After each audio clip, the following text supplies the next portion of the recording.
Ladies and gentlemen, if you've been living under a rock for the past week, you may have noticed that Galan has entered MCOC as a 7-star character. Now, before you say anything, no, he's not a new character, so I understand if this video format looks a bit weird. This is what I do with new characters, but he will be following like a new character sort of rotation, entering the Titan Crystal and then the base pool. So I thought, why not? Let's set a benchmark with Galan, a champion that we know is brilliant, but not like insane for questing. He's more for those short matchups.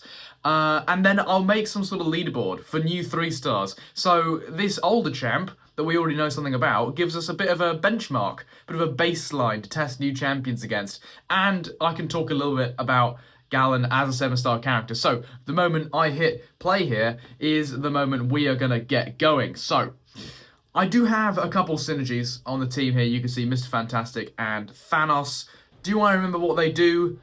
Maybe. So I think the Thanos synergy increases the amount of planetary mass I get by converting buffs, but not by very much. And then Mr. Fantastic will increase, I believe it's the duration of the Incinerate off his SP2 by about 50%. So they're not necessary in any way, shape or form. Galan is known for Battlegrounds and Alliance War, where you either don't have synergies or you're very limited with your synergies. And yeah, he's here as a 7-star character because Galan, when he was first released as a 6-star, absolutely dominated. At the time, Penny Parker was plaguing Battlegrounds, and there were so many nodes, I think in like the mid-range of Act 8, where there was a lot of armor, or champions attempted to screw over your power, and both of those things just fuel his planetary mass, and he just decimates them. As you can see, people were also taken aback by just how powerful his harvest was. I don't think it wasn't really a common thing to see champions dealing enormous amounts of red damage. We're more used to it now. But yeah, like just this really easy access to enormous red bursts of damage that weren't really preventable back then. Now we have champions like Serpent and Sentinel that reduce instant damage effects. But those effects have been introduced to counter champions like Galan. So at the time when he was released, he was just absolutely bonkers. And when you pair that with his very unique and very annoying cosmic utility for being nullify immune and also phase heal immune and stuff, champions like Ebony Maw or Dr. Doom on defense, he was a cosmic champion taking those fights semi-consistently depending on the level of MD your opponent runs and how stingy the AI is.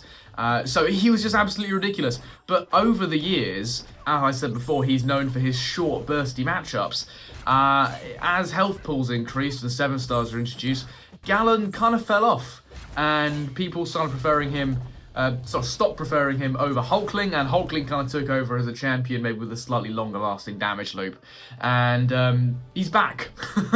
Galan is back. I believe tomorrow we will get confirmation on whether or not Hulkling will be joining him in the 7-star roster, which would be quite funny. Galan to have his time and then immediately Hulkling gets added and everybody's like, and then they forget about Galan. That would be quite funny. But no, I think he's a good addition. I think he's a good addition. He's a champion who, at least nowadays, his kit isn't completely game-breaking. I believe at the time it probably was.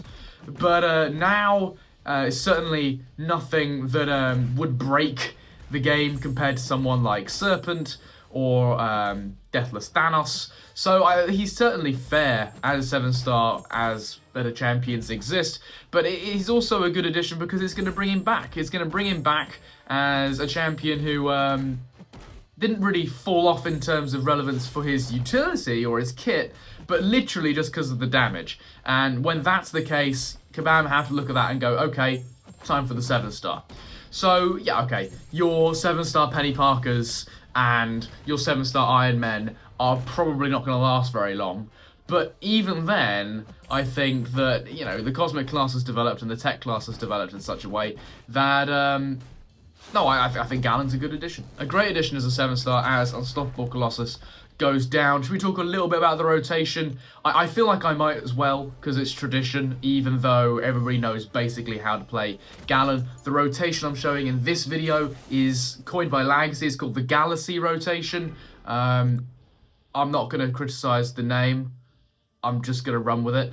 And basically what you do is you do the medium, light, medium combo, or light, medium. Medium is what I was tilting towards when I recorded this. I have no idea why. But those are the 3 hits that are going to build your planetary mass, your medium attacks and your first light attack. The rest of your combo is not going to contribute towards your planetary mass. You can leave it in the bin. Just dump it. It doesn't matter. And then you enter Harvest, as I entered actually prematurely against this Rocket Raccoon because he has so little health. But you enter Harvest when you're above 2 bars of power. Galan will then power lock himself, and you chuck off the SP2. So you'll get some Incinerate ticking, which are very nice, and you also gain 8 Intensify buffs. And those buffs will convert to more planetary mass the next time you throw off a special attack in Harvest. And what you do is you gain more buffs. Obviously you have your resistance buff, you have your regen, and you have your intensify. You chuck off your SP2, and then you can chuck off an SP1 very quickly. And even though you haven't ramped, the buffs that you gain, your intensify buffs, will contribute to a second round of Harvest. This is very good for taking champs like Nick Fury, say when you want to blast through that bigger first life, and then you have an irritating second life left over, so you use the SP2 to clear the first one, and then you clear the SP1, use the SP1 to clear the second life.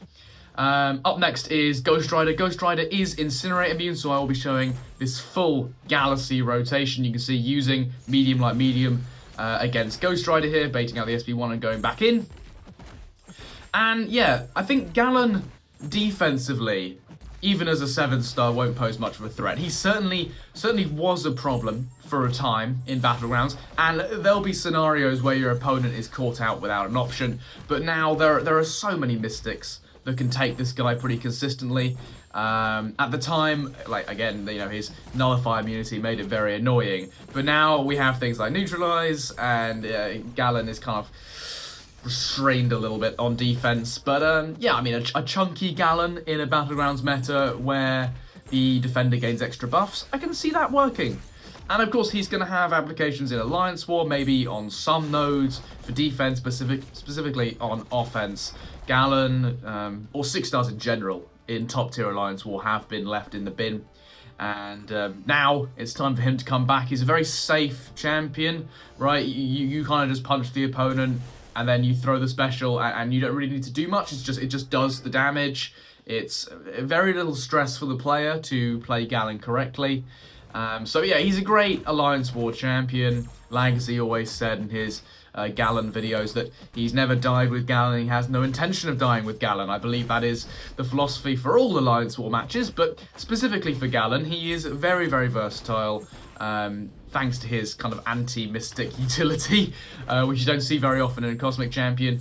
But across the Alliance War map, across Battlegrounds, you're going to see him in EQ, SQ, you're going to see him all over the place, or AQ even, and maybe in some lanes now in actual act content, even though the health pools are absolutely enormous, the boost from 6-star rank 5 ascended to 7-star rank 4 should mean that he is relevant in some lanes. For example, I believe there's an armor lane in Act 9.2.1. I believe it's on the A portal. And I tried using Galan on the beta for that. I think it has Viv Vision as the first fight, and even though it was Viv Vision on an armor lane, Galan's still not as fast as someone like, say, I think Juggernaut on that lane was absolutely insane, and also Deathless Thanos. Like, somehow he wasn't as fast, so just because the health pool was so enormous. And now with the 7-star Galan coming in, he's going to be relevant there as well. So will Galan completely dominate in the same way he did back when he was released? I believe it was 2022. Am I right in that? It might be 2023. No, 2022, I think, was Galan. Correct me if I'm wrong. I have no idea. No, I don't think he will, because he's not as much of a defensive threat, and I think Kabam will be either Galan will either be careful with the nose they allow in Battlegrounds, or they'll make a meta specifically for him. I don't know which way they're going to go. But I think that there are plenty of champs that can take him defensively, and he's no longer going to be completely dominant offensively. The Mystic class has somewhat evolved. And yeah, Galan. But as I've been yapping, he's been going through this quest. Very, very reliable. And at the end of this, I'm going to introduce something new. What I'm going to do is I'm going to collect times from each of these fights, and I'm going to give you a total time. So the total time for the 3-star to clear this quest with relevant synergies. And I'm going to start a leaderboard. We're going to start a leaderboard. Is it in any way serious? No, because I can't guarantee that I'm playing these champions right. We have Lumitrix coming out very shortly. I'm going to make a video on him when he comes out, and I think he has maybe a slightly harder than average playstyle, and I just can't guarantee I'm going to get that right first time. So, you know, is this to be taken seriously? No. Is it a bit of fun? Yeah. Will it give us a vague idea of who's going to be useful in places like Battlegrounds or nuke sort of scenarios in Alliance War? Maybe. So what I'm going to do is, after this quest ends, as we chuck off an SP2 against Cable here, taking him down to 20%, those incinerates do actually tick. And they tick for an awful lot, specifically when you have the Mr. Fantastic synergy. And I don't think we're going to need to enter Harvest. No, Cable just goes down. So yeah, after this, I'm going to put up the leaderboard, and I'm going to take information all the way from my first video in this series, which was Okoye. And we're going to take the times from Okoye and Gentle and Arnim Zola and Jean Grey and Joaquin Torres and everyone, and we're going to compare it to the benchmark, and the benchmark is Galan. So up next is the boss fight, and yeah, I think this fight is actually really good because it's going to highlight Galan's problem. This is the reason they're giving him the 7-star rarity, is because the moment the health balls get a bit bigger, he falls off a cliff in terms of speed and relevance, because he doesn't have a higher base damage to return to, like Hulkling. Like, once you ramp up, you gain the buffs, your attack rating increases. He doesn't. He has the spike in damage, and then it just drops again. So when you can't kill the opponent in your Galaxy rotation or in a single SP1, suddenly better options are available. So that's kind of what fueled his downfall, and if you're wondering why they're adding Galan as a 7-star, this is a perfect fight to see it, because this, I don't have a better way of describing it. This is what happens. You see, that SP2, which was taking champs down to about 20%, the moment we hit the boss node, only to 50%, and now I'm at nothing. Now I'm at nothing, and I still have a quarter of this Archangel left, and that's just annoying. That's just annoying. Specifically if you want to take, like, Galan's utility seriously. Like, if you want to take him into a fight like Man-Thing or Dr. Doom or Ebony Maw, you kind of want to end the fight before your buffs start expiring, and that's not possible if the health balls get too big. But Archangel goes down, and that was 1 minute and 24 seconds. So, I'm going to put the times on the board. But actually, that's not what I'm going to do. I'm going to go away and make the tier list, because I haven't done it yet, and then I'm going to talk through the times. Yeah, I'll see you then. So this is the order of the list currently. So this is the combined fight time for these 3-stars going through 5.1.6, and all of these are done with relevant synergies. Nothing stupid, but relevant synergies. And unsurprisingly, Okoye heads the field by a large margin, 357 seconds, followed by Jean Grey, also not a surprise. Those two are absolutely monstrous. And then, maybe more surprising, is Falcon Joaquin Torres is in third and ahead of Spider-Woman. Yeah. Now, I said before that this leaderboard isn't to be taken entirely seriously. Does this mean I think Joaquin Torres has a higher damage output than Spider-Woman? No. Does this show, however, that Falcon is perhaps a little bit underrated? Yes, I said in that video, when he crits, when he's in his combined attack and defensive mode, I forget what it's called, but when he's in that combined mode and he crits, those traumas, especially with the Vulture synergy, actually do quite a lot of work. And if you can get into that combined mode and then apply a lot of debuffs to maintain that mode, then your damage output is actually very consistent. He was very consistent throughout the quest. And Spider-Woman, once that Retribution passive falls off, she has to re-ramp. and she had some poorer fights at the later stages of the quest, so that's why she's behind him. But no, I think Falcon is genuinely underrated. I don't have him as a 7-star, but if I would consider taking him up. Great champion. Next up is Bastion. Unsurprising, he's a utility champion with damage added on, but he's a very strong score. Then there's Gentle, who is a disgrace to humanity. Then is our benchmark, Galan. So Galan comes in at just under 500 seconds. And, does this mean that the above champions are better than Galan? No. But it's a good reference. It's a good reference. Remember, Galan is known for the really short battleground sort of matchups, and in the shorter matchups, for example, up against like Rocket Raccoon, he was going very, very quickly. But he's not the most insane speed champion on the market when there isn't a lot of armor, or there isn't a lot of power burn or power drain going on. So that is understandable.